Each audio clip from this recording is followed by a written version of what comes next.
할렐루야. 사랑하는 성도 여러분, 다들 잘 계시죠? 평안하시죠? 예, 메리 크리스마스. 오늘 성탄절 축하 예배를 드리는 시간인데, 코로나로 인해서 함께 예배 드리지 못하고 이렇게 가정에 계신데 하나님의 말씀을 전하려고 합니다. 다른 애 같으면 축하 잔치를 하고 함께 찬양하고 연극도 하고 즐거운 시간을 가져야 하는데, 이 코로나가 특별한 경험을 우리들에게 시키고 있습니다. 오늘 하나님 말씀 마태복음 2장 원래 1절에서 12절까지 말씀을 보려고 했는데, 오늘 짧게 7절부터 12절 말씀 제가 먼저 한번 읽어 드리겠습니다. 이에 헤롯이 가만히 박사들을 불러 별이 나타난 때를 자세히 묻고 베들레헴으로 보내며 이르되, 가서 아기에 대하여 자세히 알아보고 찾거든 내게 고하여 나도 가서 그에게 경배하게 하라. 박사들이 왕의 말을 듣고 갈새 동방에서 보던 그 별이 문득 앞서 인도하여 가다가 아기 있는 곳 위에 머물러 서 있는지라. 그들이 별을 보고 매우 크게 기뻐하더라. 집에 들어가 아기와 그의 어머니 마리아가 함께 있는 것을 보고 엎드려 아기께 경배하고 보배합을 열어 황금과 유향과 몰약을 예물로 드리니라. 그들은 꿈에 헤롯에게로 돌아가지 말라 지시하심을 받아 다른 길로 고국에 돌아가니라. 아멘. 예, 사랑하는 성도 여러분, 오늘 우리가 읽은 이 본문은 동방박사들 이야기입니다.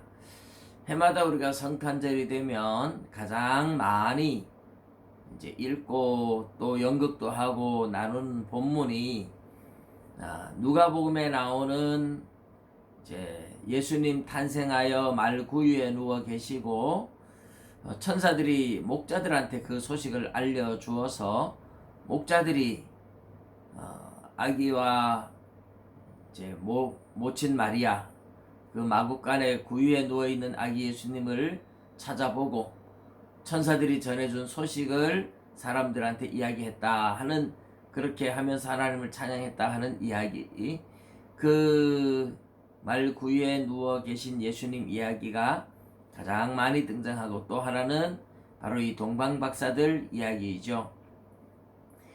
성탄절에 가장 많이 읽게 되고 많이 설교하고 많이 보는 본문, 연극도 가장 많이 하는 그런 본문인데요. 오늘 동방박사 이야기를 잠시 함께 나누려고 합니다.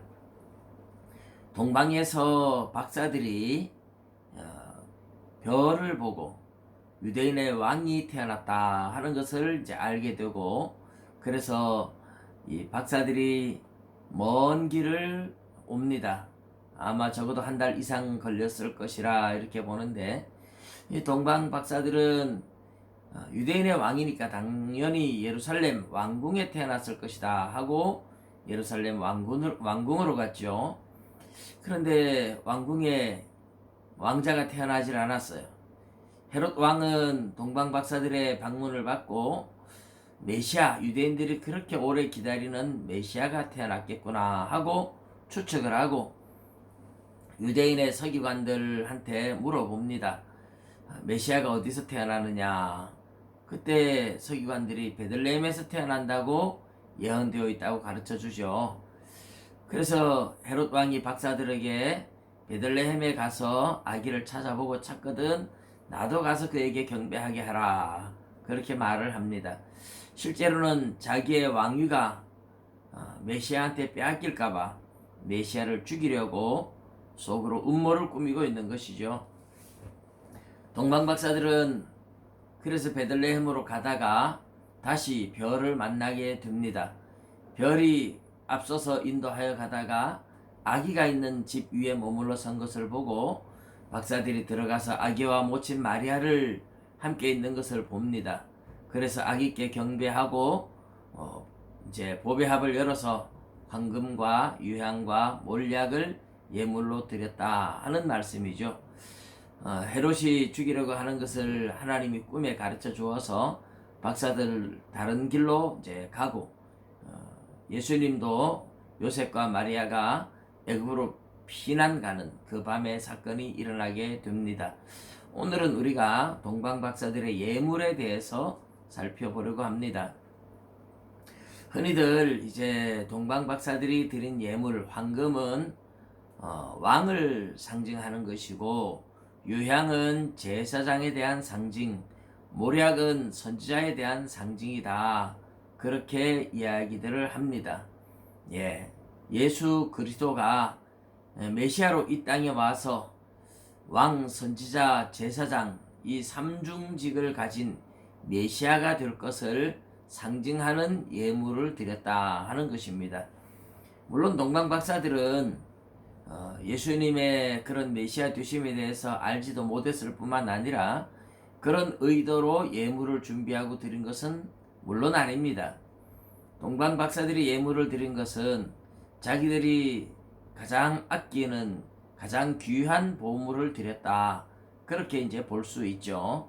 자기들이 가장 아끼는 귀한 보물을 드린다고 드렸을 뿐인데, 하나님께서는 그런 동방박사들의 귀한 마음과 정성을 통해서 예수 그리스도가 어떤 분이신지를 상징적인 그 예물을 통해서 우리들에게 알려주고 계신 겁니다.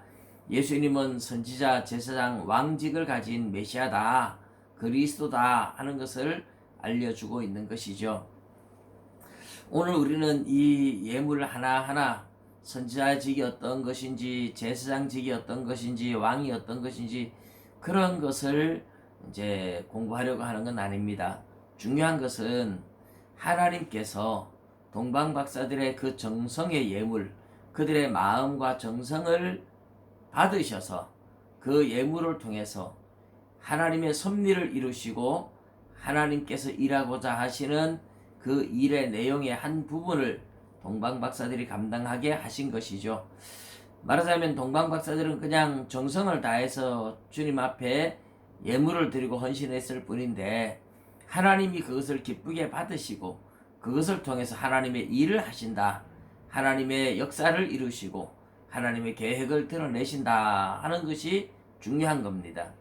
오늘 우리도 하나님 앞에 우리 마음과 정성을 다해서 충성을 하고 헌신을 하게 되면, 그것이 돈이든 그것이 우리의 수고와 노력이든, 그것이 우리가 전도하는 것이든 이웃을 돕는 것이든, 어쨌든 우리가 하나님 앞에 마음을 다하고 정성을 다해서 헌신을 하면 하나님이 그것을 통해서 하나님의 영광을 드러내시기도 하고 하나님의 역사를 이루시기도 하고 하나님의 귀한 일의 한 부분을 감당하는 데 쓰임받게 만드신다는 것이 중요한 겁니다.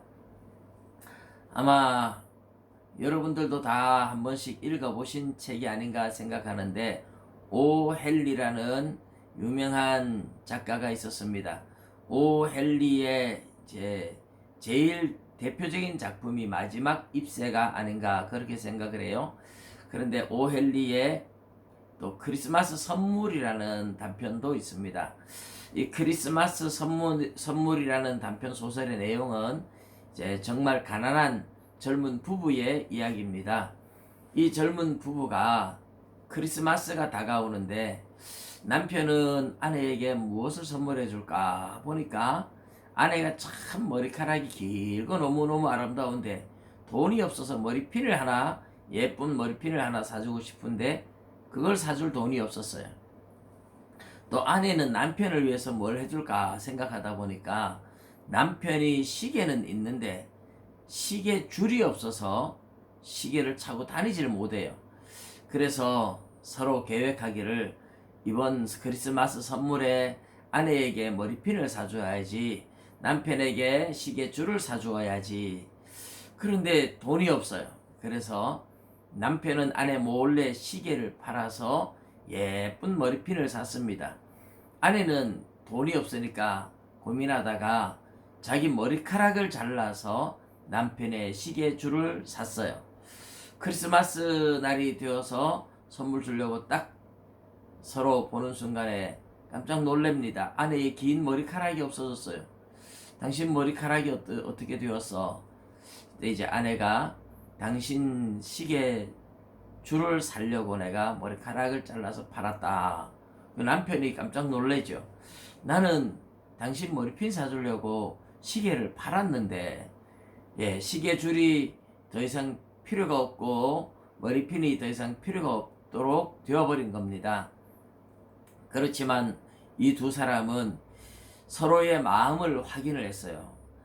남편은 아내의 머리핀을 사주려고 그렇게 아끼는 시계를 팔았고, 아내는 남편의 시계줄을 사려고 그렇게 아끼는 머리카락을 잘라서 팔았다 하는 것을 확인하고, 두 사람이 눈물을 흘리며 서로 안고 서로의 사랑을 확인하고 감사했다 하는 이 소설이 크리스마스 선물하는 오헬리의 작품이죠.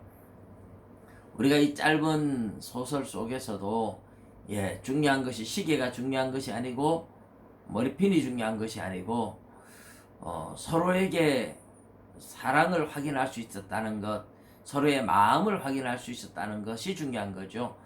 자기가 가장 아끼는 것들을 팔아서 서로에게 선물을 해주려고 하는 서로의 마음이 너무너무 소중한 겁니다.